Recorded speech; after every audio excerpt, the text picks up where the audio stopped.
Shalom adik-adik, selamat pagi, selamat hari Minggu. Apa kabar nih semuanya? Sehat kan? Kakak harap adik-adik semua dalam keadaan sehat ya. Kakak juga sehat kok. Nah, adik-adik pasti udah rindu kan memuji nama Tuhan, sama kakak juga. Sekarang kita mau memulai ibadah kita. Adik-adik mohon siapkan dulu ya Alkitab sama kidung cerianya. Nah, kalau semuanya udah siap, mari kita bersaat teduh sejenak. Saat teduh dimulai.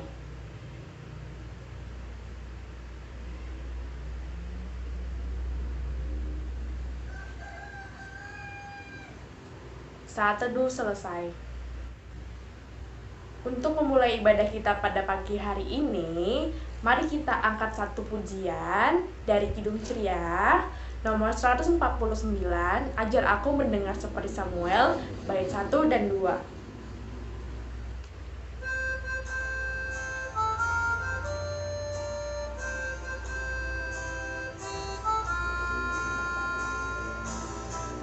Ajar aku mendengar seperti Samuel, bila kau memanggilku seperti Samuel. Tuhan panggil namaku, berilah tugas padaku. Ajar aku mendengar seperti Samuel. Bait yang kedua. Ajarku menjawabmu seperti Samuel. Tuhan kau bersabdalah, hamba-Mu mendengar. Apa juga titahmu, kan ku turut segera. Ku sampaikan firman-Mu seperti Samuel. Adik-adik, mari kita bersatu dalam doa. Selamat pagi Bapa kami yang penuh kasih. Kami mengucap syukur ya Tuhan, karena pagi hari ini kami mendapatkan berkat dari-Mu ya Tuhan. Sehingga saat ini kami dapat memuji dan memuliakan nama-Mu ya Tuhan. Sebentar lagi kami mau mendengarkan cerita firman Tuhan dari kakak layan kami. Kiranya Tuhan mau memberkati ibadah ini, agar ibadah ini dapat berjalan sesuai dengan kehendak-Mu ya Tuhan, dari awal, pertengahan, hingga akhir ya Tuhan. Berkati agar kami mau menjadi anak-anak yang dengar-dengaran akan firman-Mu. Inilah doa kami ya Tuhan, kami mengucap syukur, amin.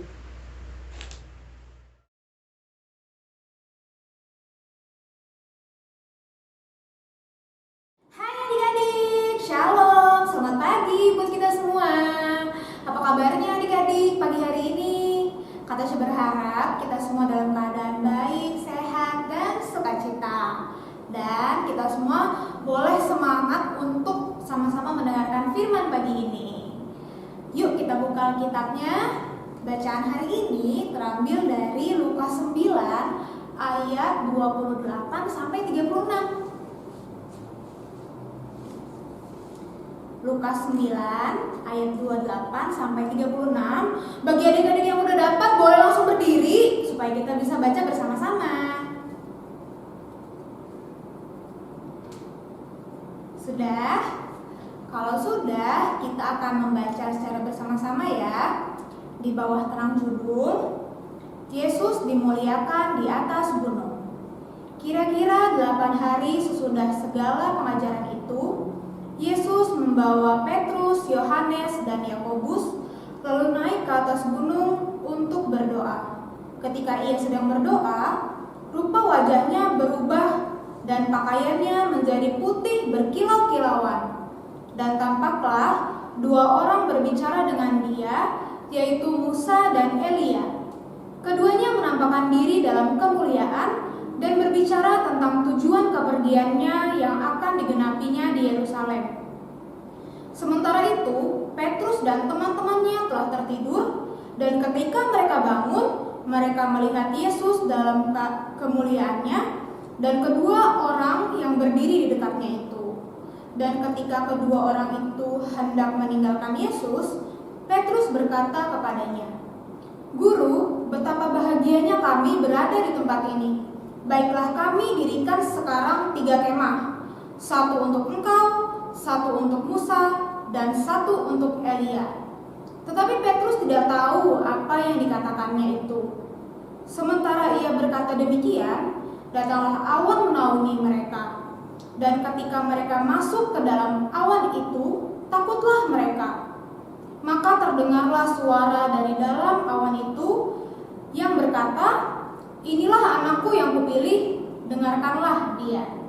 Ketika suara itu terdengar, nampaklah Yesus tinggal seorang diri, dan murid-murid itu merahasiakannya.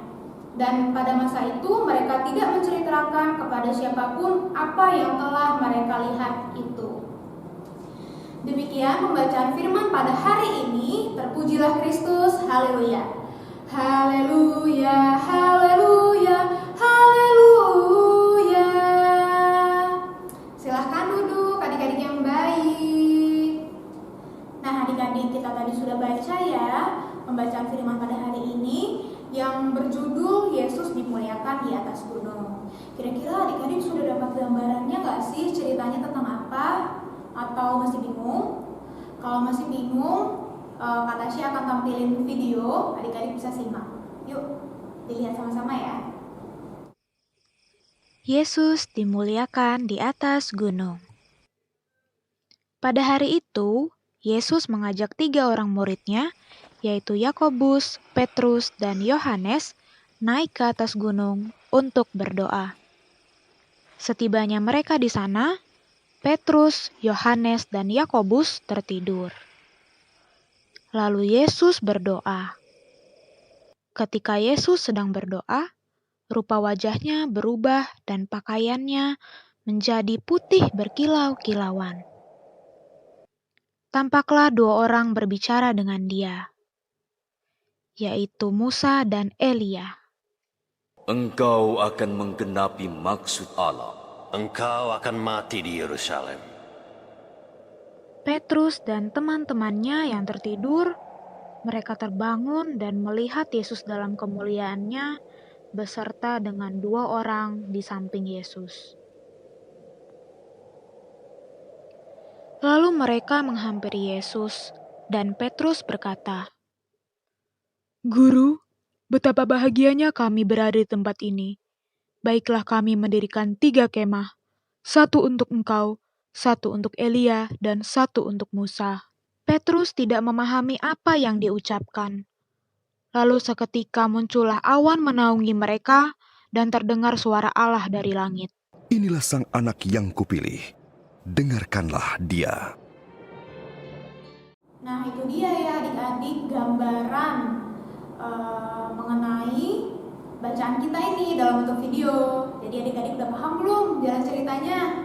Nah, kita akan bahas satu-satu ya, bagaimana kita dapat mengambil banyak pelajaran dari bacaan kita hari ini.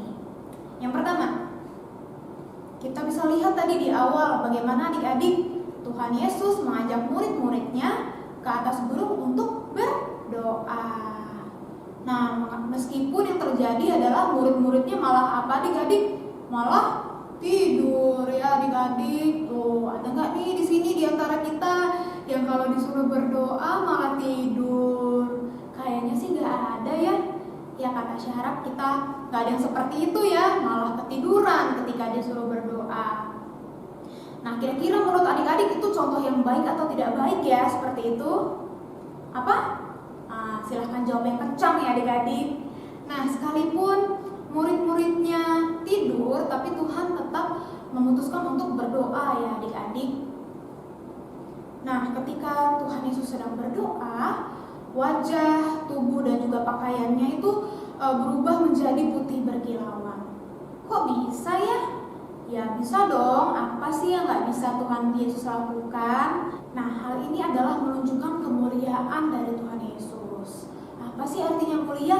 Mulia itu adalah artinya sempurna ya, tinggi kedudukannya, dihormati, agung gitu. Jadi peristiwa tersebut menandakan bahwa Tuhan itu adalah Tuhan yang mulia adik-adik.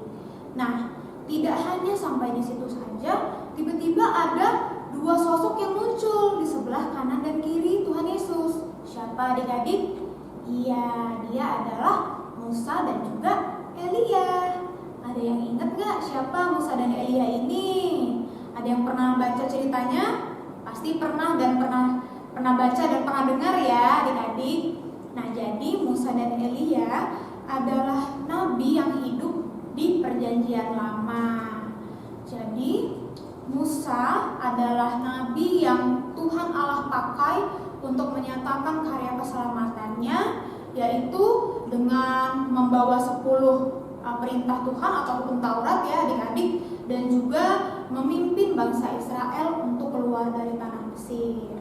Nah, kalau Elia, adik-adik ingat gak siapa? Nah, Elia ini laki-laki ya adik-adik, bukan perempuan. Jadi Elia ini adalah seorang nabi juga yang hidupnya sangat menyenangkan hati Tuhan. Karena Tuhan senang dengan apa yang dilakukan Elia, maka Tuhan mengangkat Elia hidup-hidup ke surga. Jadi Elia tidak mengalami yang namanya proses kematian. Luar biasa ya adik-adik.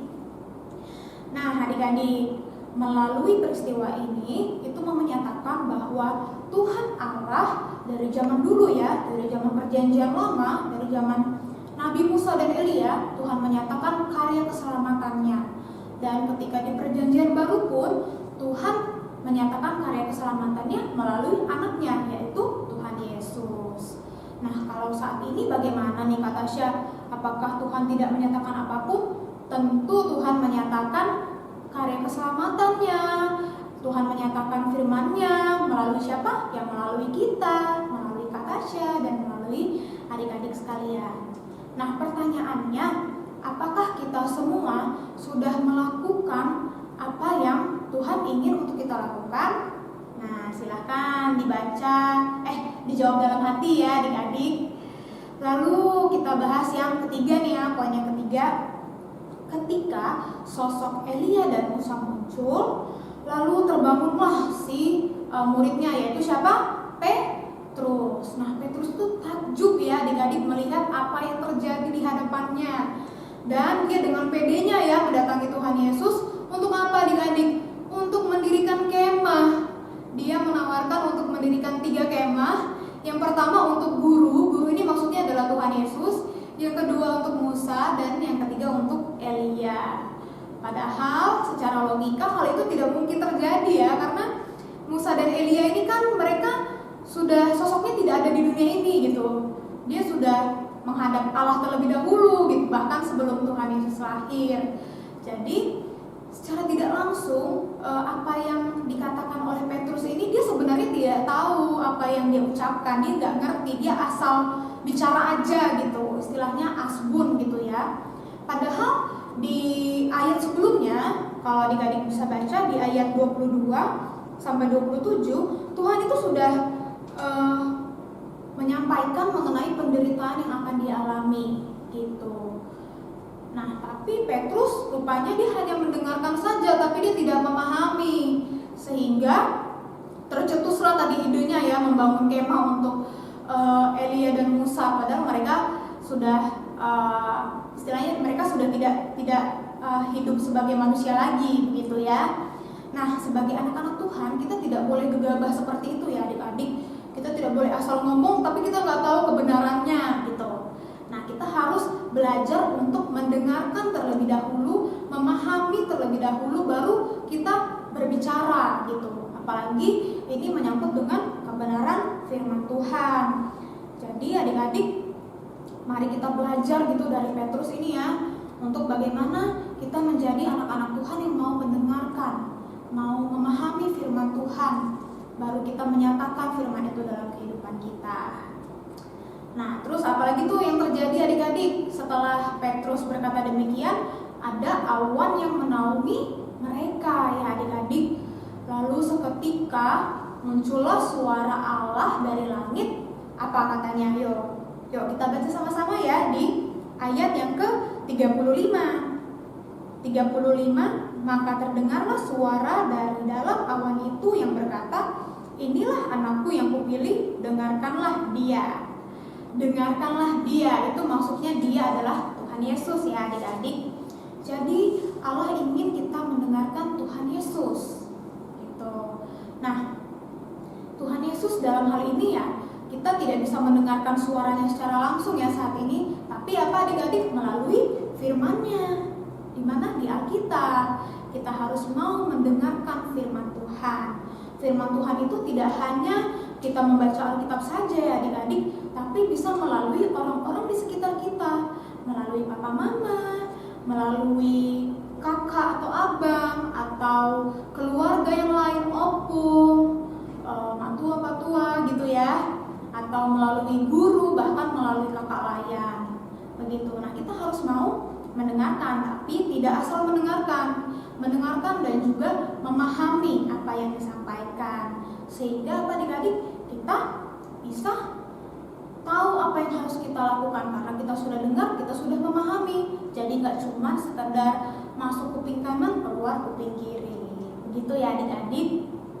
Nah, apa sih tantangannya pada saat ini mengenai hal mendengar ini ya?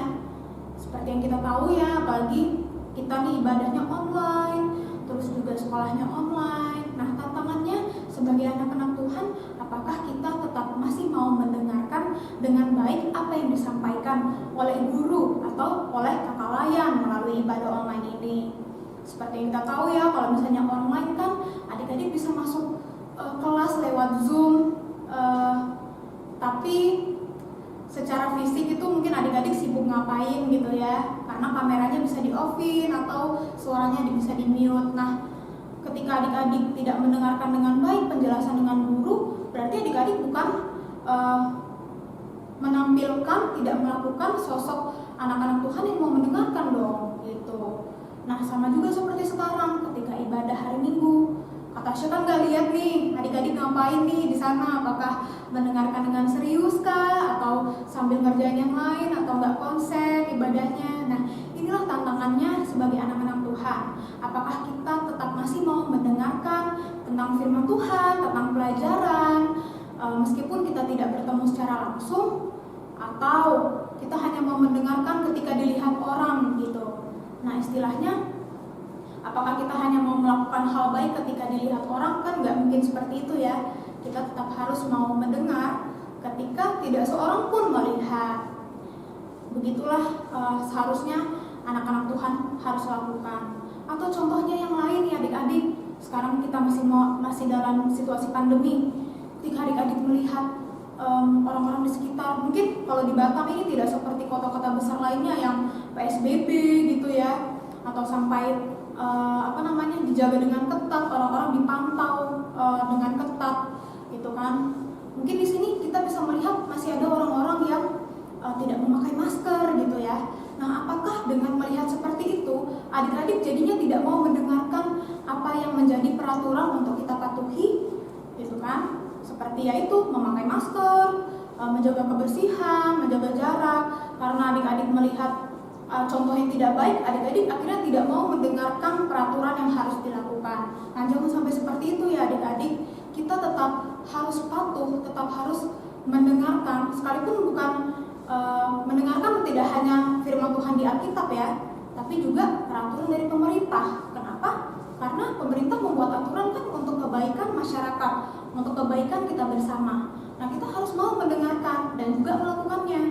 Jangan karena kita melihat orang tidak patuh, kita jadinya tidak mau mendengarkan hal yang baik. Jangan sampai seperti itu ya adik-adik. Itulah tantangan yang terjadi di masa saat ini, yang kakak berharap kita semua mampu melewatinya. Kita semua mampu untuk tetap menjadi anak-anak yang dengar-dengaran akan firman Tuhan, dengar-dengaran akan guru pada saat mengajar, dengar-dengaran pada saat kakak layan mengajar, dengar-dengaran ketika mama nasihatin lewat telepon, mungkin ketika mama lagi kerja. Kita harus mau ya adik-adik, dan tidak hanya mendengarkan tapi juga mau memahami dan melakukannya. Begitu ya adik-adik. Siapa di sini yang mau menjadi anak yang dengar-dengaran? Pasti semua mau ya. Kak Tasya berharap kita semua mau, karena kita anak-anak Tuhan harus mau, dan pasti Tuhan akan mampukan kita untuk selalu mendengarkan hal-hal baik yang hadir melalui orang-orang di sekitar kita. Itu dia untuk firman pada hari ini. Untuk aktivitasnya, Kak Tasya mau meminta adik-adik untuk membuat rangkuman ibadah nih. Sekarang kan kita udah masuk bulan Februari. Kemarin kita ibadah bulan Januari. Adik-adik bisa buat rangkumannya ya, rangkuman ibadah gitu. Dari mulai ayat, lalu isi khotbahnya ya, ringkasan singkat aja satu paragraf. Adik-adik buat, berarti kalau bulan Januari itu ada 5 minggu ya adik-adik buat 5 rangkuman singkat aja. Nah kalau adik-adik lupa, mungkin gak ingat, adik-adik boleh buka lagi YouTube-nya, nonton lagi gitu, dengerin lagi apa yang disampaikan oleh kakak Layan, lalu dicatat deh ringkasannya. Nah, Kak Tasya tunggu paling lambat sampai tanggal 14 minggu depan. Adik-adik boleh kirimkan ke WA Kak Tasya, boleh diketik, boleh ditulis tangan, boleh apa aja, yang penting dikerjakan ya. Nanti Kak Tasya akan post juga di Facebook ataupun di Instagram PLKPA. Tujuannya adalah supaya kita boleh sama-sama belajar ya untuk mendengarkan dan juga mulai belajar untuk menulis apa yang kita ketahui melalui firman Tuhan. Supaya apa? Supaya besok-besok kita bisa baca-baca lagi firman Tuhan itu melalui rangkuman kita ini. Jadi nanti tiap bulan Kak Tasya akan minta adik-adik untuk kumpulkan rangkumannya ya. Jadi untuk yang bulan Februari, nanti bulan Maret awal Kak Tasya akan minta adik-adik kumpulin. Oke, sekian firman pada hari ini. Terpujilah Kristus, amin.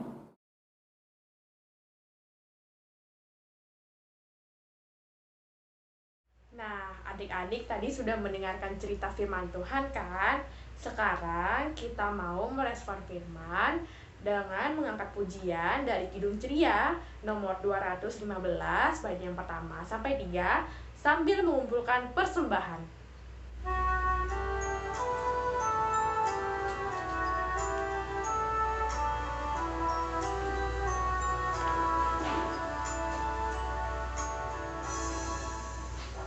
Dengar hai kawanku, suara Tuhanmu memanggilmu selalu, hai datang padaku. Ini kedua, hai kawan datanglah, berbakti padanya, dan atas rahmat Tuhan berterima kasihlah. Bait yang ketiga, hai kawan pujilah yang maha mulia, berjanjilah selalu setia padanya.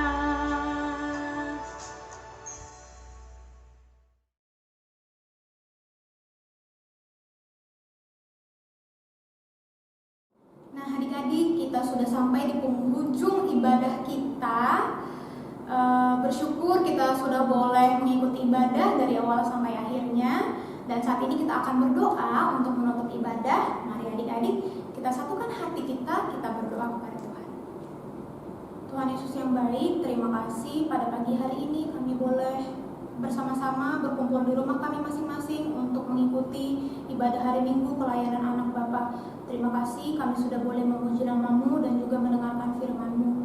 Biarlah Bapa, firman yang sudah kami dengar tidak hanya sekedar kami dengar, tapi kami tetap mau mengingat dan memahami apa yang kami dengar, dan juga kami mau menjadi anak-anak yang melakukan kebenaran firman-Mu.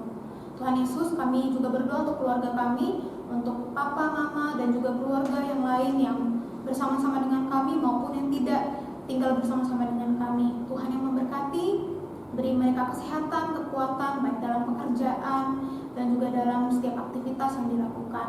Begitu juga kami Bapa sebagai anak-anak, biarlah Engkau yang memberkati agar kami dapat tetap selalu menjadi anak-anak yang menjadi berkat bagi keluarga yang mau dengar-dengaran akan orang tua, terlebih dengar-dengaran akan firman Tuhan.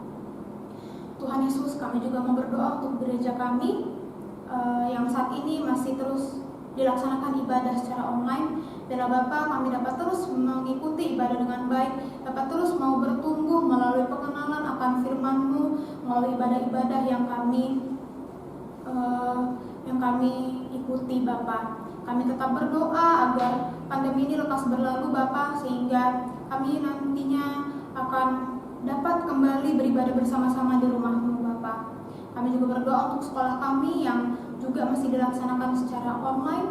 Biarlah Engkau yang memberkati kami agar kami tetap mampu mengikuti pelajaran dengan baik, mendengarkan penjelasan guru dengan baik, dan kami dapat mengerti apa yang disampaikan oleh guru-guru kami. Dan untuk rencana sekolah tatap muka yang sedang menjadi rencana, biar Engkau memberkati, memberikan yang terbaik, terutama memulihkan kondisi saat ini Bapak, agar lekas pulih dari pandemi virus corona ini. Bapak, kami berdoa agar kami dapat terus menjadi anak-anak-Mu yang mau mematuhi protokol kesehatan dan mau terus berdoa untuk orang-orang di sekitar kami, untuk para tim medis yang merawat dan juga mengobati pasien-pasien yang terpapar virus corona, dan juga mendoakan para pasien agar dapat lekas pulih, dapat kembali lagi beraktivitas seperti biasa. Terkhusus Bapak, kami berdoa untuk pemerintah agar dapat memutuskan peraturan-peraturan dengan hikmat kebijaksanaan yang daripada-Mu saja, yang berguna untuk kebaikan dan juga untuk kesejahteraan kami sebagai masyarakat Indonesia. Bapak yang baik, kami juga berdoa Tuhan untuk kakak-kakak lain yang sudah melayani melalui video online ini. Tuhan yang memberkati mereka baik dalam pekerjaan maupun studi maupun kehidupan mereka sehari-hari. Biarlah Bapak, mereka dapat terus semangat dalam melayani Engkau melalui video online ini. Terima kasih Tuhan Yesus. Kami juga tadi sudah mengumpulkan persembahan kami. Biarlah Engkau yang memberkati persembahan ini Bapak, agar dapat dipergunakan dengan baik, dengan bertanggung jawab untuk kemuliaan Nama-Mu saja. Terima kasih Tuhan Yesus. Kami mohon ampun untuk segala salah dan dosa kami. Inilah doa kami Bapa. Sempurnakanlah doa ini yang kami naikkan hanya di dalam nama Tuhan Yesus yang sudah mengajar kami berdoa. Bapa kami di surga, dikuduskanlah nama-Mu, datanglah kerajaan-Mu, jadilah kehendak-Mu di bumi seperti di surga. Berikanlah kami pada hari ini makan kami yang secukupnya, dan ampunilah kami akan kesalahan kami, seperti kami juga mengampuni orang yang bersalah kepada kami. Dan janganlah membawa kami ke dalam pencobaan, tapi lepaskanlah kami daripada yang jahat. Karena Engkaulah yang mempunyai kerajaan dan kuasa dan kemuliaan sampai selama-lamanya. Amin. Bapa, terima kasih. Bapa, terima kasih. Bapa di dalam surga, ku berterima kasih. Amin.